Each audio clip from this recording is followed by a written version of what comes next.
Well, just 13% of voters think Anthony Albanese is doing enough to address cost of living pressures, and only a quarter believe the economy is being managed well. More than half of voters say they're having difficulty amid Australia's cost of living pressures, up from 39% of respondents the month previous. 61% believe the government is heading in the wrong direction. That's a rise of 10% from April to June. Well, let's bring in Herald Sun business commentator Terry McCrann. Welcome to the show, mate. I mean, this cost of living squeeze is clearly putting pressure on Aussie families, but the question is, what can the government actually do to alleviate pressure, apart from reducing its own spending, that wouldn't, obviously create more inflationary pressure?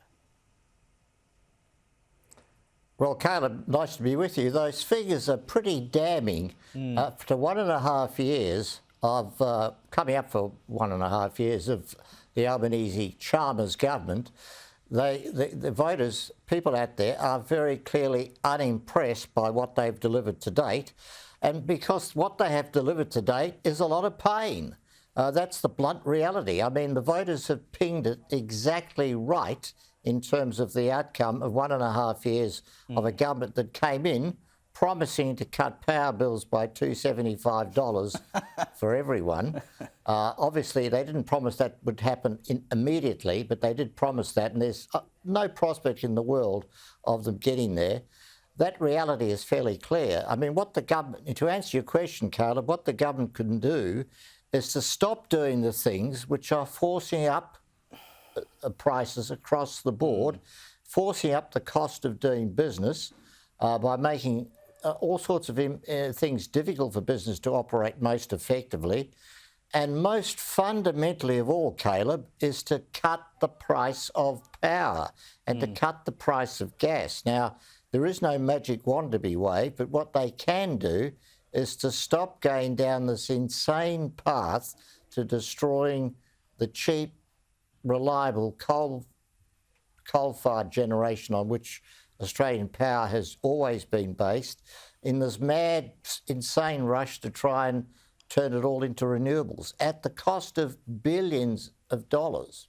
Yeah, and of course that's something we've done to ourselves, or at least the government has done to us, as they tell us that renewable energy is cheaper and it's all going to be fine and dandy, and then you open up your power bill and you go, blimey, Charlie, what's going on here? I mean, we need 10,000 kilometres of extra power lines, billions of dollars worth of investment to try and get the grid to where it needs to be as all these coal-fired power stations come offline. And another thing today that we're talking about, potentially the government... And Caleb, go on, Terry.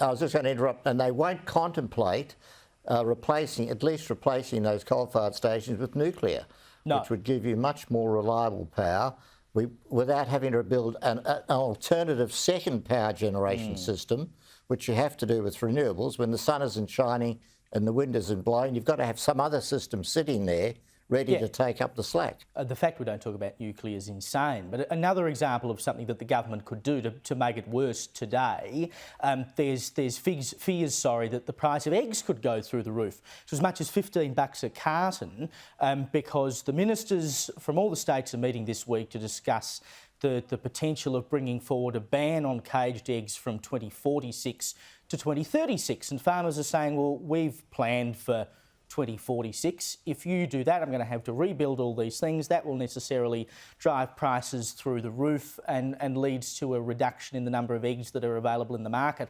They did it in New Zealand, and that's exactly what happened. I mean, why, when we've got a cost of living crisis right now, would we be talking about putting more pressure on any part of the food market in particular? Exactly, Caleb. I mean, you can blame to some extent the bad policy coming out of Canberra, because they are sitting up there totally disconnected from the lived experience of 26 million Australians. But it's just as much coming out of the state governments in the capital cities. I mean, this is a combination of both state and federal. And you're exactly right. The last thing we should be doing now is embracing anything in some pie-in-the-sky target that we want to reach in 10 or 20 years' time, which will have a very direct and immediate impact on living costs. When we've got living costs going up across the board, and you've got the problem, the challenge of interest rates, which is a form of living cost addition in its own right. Anybody that's got a mortgage, it's just as much an increase in their living cost as it is for those extra power bills, those extra food costs, those extra service costs across the board.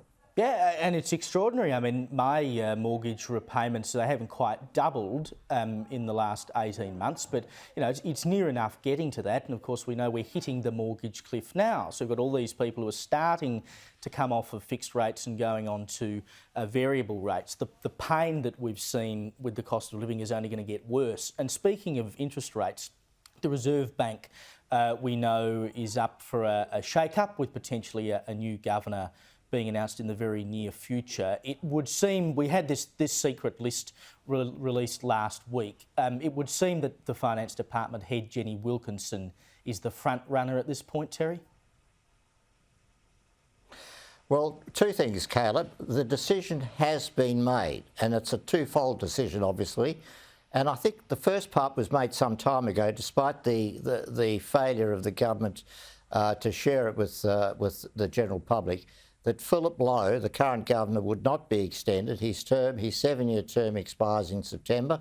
The government decided some time ago that it would not extend that term. We can have a discussion or a debate about whether Phillips has done a good job and whether his term should be extended. I think given the challenges we have right now in the economy, the sensible thing would have been to extend that term for 3 years because we really need continuity. So that's decision one. Decision two was his replacement. And again, that decision has been made. There may well have been a short list of 6 names, plus Philip Lowe making 7. But the decision was made at least last week, and the person selected, which I believe, but I can't say for certainty, is Jenny Wilkinson, is locked in. And that announcement was intended to be made later this week. Now, maybe they were trying to juggle an announcement between the Prime Minister coming back from the NATO summit and Jim Chalmers heading off to yet another summit overseas, the G20 summit in India. Maybe they were trying to fit the announcement in between those two things rather than have them pass in the ether. Yeah. But we'll see. I mean, that would make Thursday the most likely time we'll see an announcement. You say, though, we need continuity at this point in time, but I suspect a lot of people at home would be saying, well, if continuity looks like having more of what Philip Lowe gave to us, no thank you very much. Well, unfortunately, Caleb, the successor is not going to suddenly wave a magic wand and slash mortgage interest rates. The reality is, given that inflation and the stickiness of that inflation, we're going to have to live with high interest rates for some time yet.